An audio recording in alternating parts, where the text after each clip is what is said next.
Listen, you want to be here watching Guns N' Roses?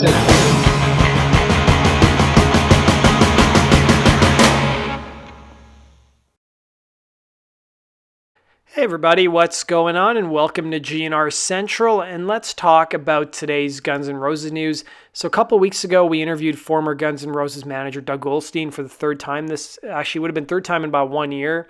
And he told us some startling revelations about the band and groupies.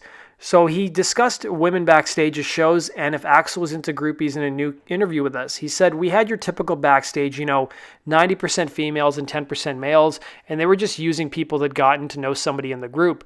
He then was asked who the women were for, and he said that Axl was never a groupies kind of guy. He said the guys weren't like that.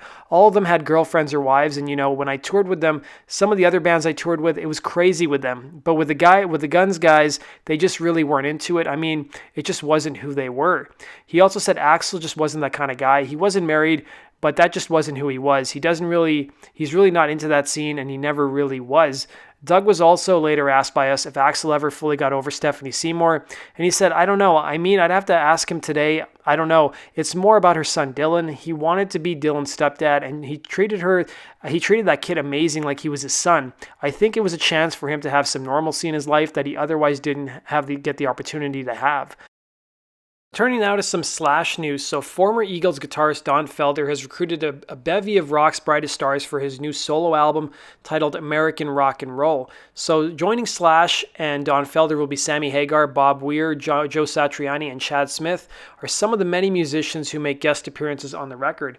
So he said, I wanted to bring in as many people as possible to share their experience with me, Felder told Rolling Stone about the new album.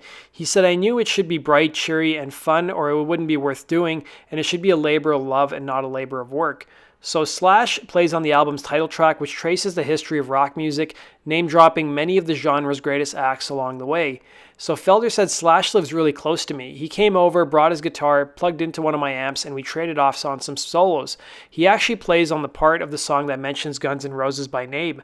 So the song features Mick Fleetwood on drums, with Chad Smith taking over as the tune progresses. We wanted an old-school Mick Fleetwood-style rock and roll pocket in the early verses, Felder explained, and when Chad comes in, it becomes more and more modern, hard-rocking, Chili Peppers kind of feel.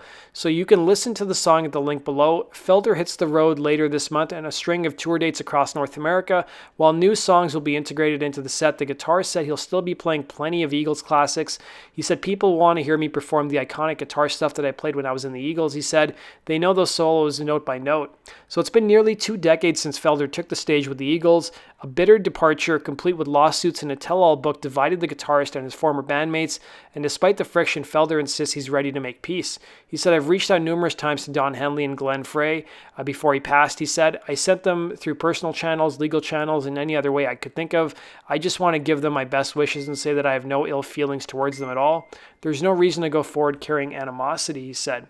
He was also asked if he envisioned an Eagles reunion. Felder said, I wish those guys well, and I'll play with them again in the heartbeat, but if you would ask Don Henley, I'm certain he'd have a different opinion about what the future would look like involving me.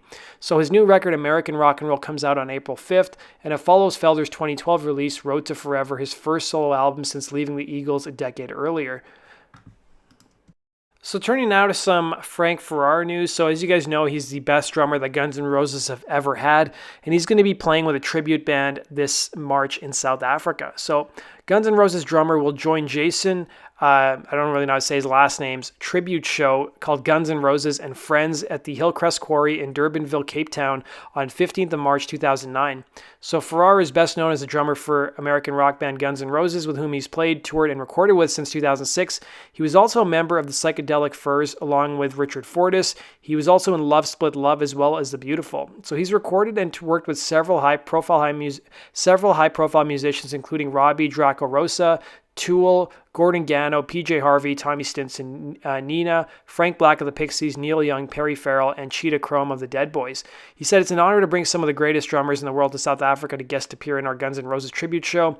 I've been an admirer of his career for years, so it was naturally no-brainer to bring Frank to our country for the GNR tribute show, and we were delighted that he agreed to come and was just as excited to visit. And we cannot wait to share a stage with him and show him our beautiful country. So turning now to some other Guns N' Roses related news. So Matt Sorum was being interviewed on Sirius XM by Eddie Trunk, and he talked a bit about playing with Motorhead back in 2009, and he revealed that he wasn't Lemmy's first choice to play drums. In fact, Dave Grohl was.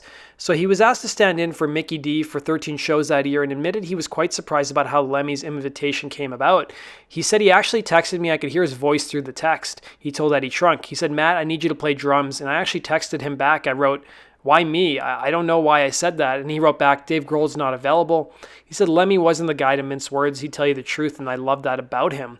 So another surprise soon followed. I texted him saying, "When are we rehearsing?" And Lemmy wrote back, "We aren't." Instead, Sorum received a DVD of Motorhead's appearance at the Wacken Open Air Festival in Germany in 2006 with instructions to learn the Wacken show, which he did.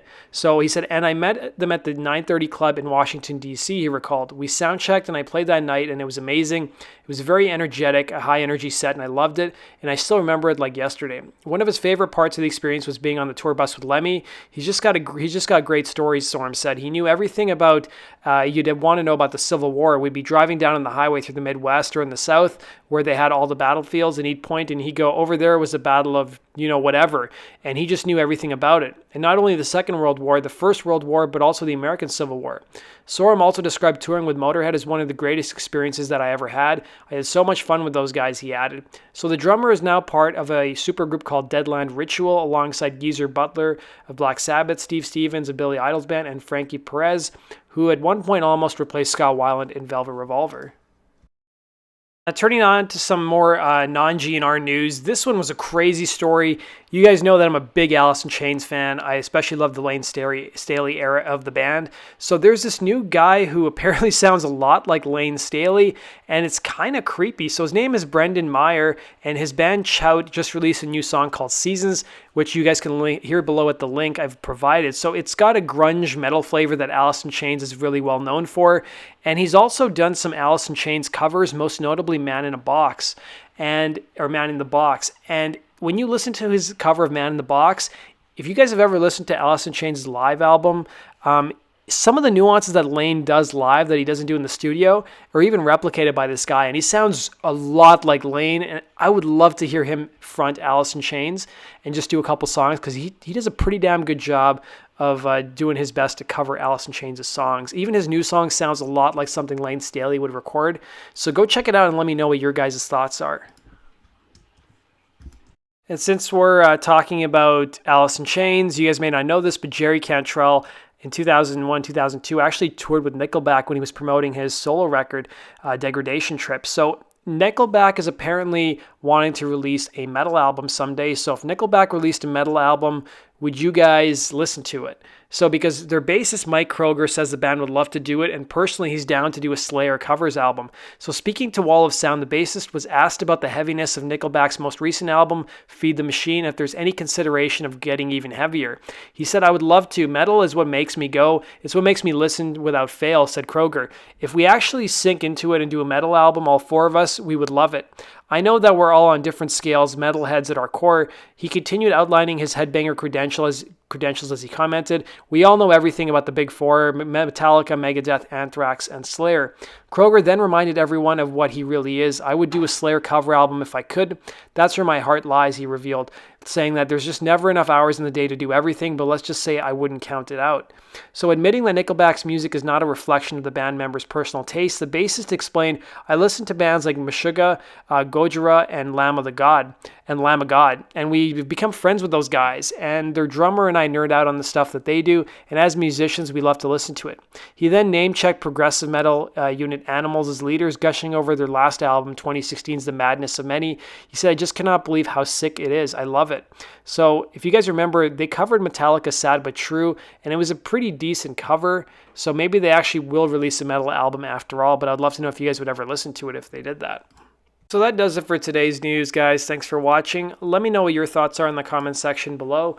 And go check out my other YouTube channel, Rock and Roll True Stories. And I've been uploading on average about 3 videos a week. It seems like a lot of you guys like the metal videos probably the most, judging by some of the viewing numbers. And at least it's giving me a good indication of the kinds of videos you want to see. And that's really a channel where I want to get your guys' opinion on the kinds of content that I really should be covering on my future releases. So thanks for watching, guys, and have a good one. Hey, this is Dizzy Reed from Guns N' Roses, and you're watching GNR Central. Yeah!